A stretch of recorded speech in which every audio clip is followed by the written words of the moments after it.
कुशल कर्म करणाऱ्या माणसाचा सुगंध, सत्कर्म करणारा माणूस, सदाचरणी असणारा माणूस, म्हणजे बौद्ध जीवन मार्ग जर मनुष्य अवलंबला, बौद्ध जीवन मार्गाचा जर अवलंब केला, अंगीकार केला, तर त्या चंदन, धूप, कमळ, मधुमालती याच्या सुगंधापेक्षाही त्या मनुष्याच्या शिलाचा म्हणजे सदाचाराचा सुगंध अधिक असतो.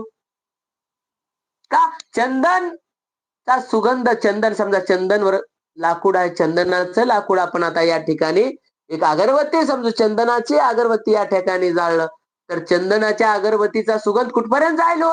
मर्यादित क्षेत्र आहे, या रूम मध्येच राहील. त्याच्यावर मर्यादा आहे ना, ते पार सर्वत्र पूर्ण विश्वभर जाईल का? नाही.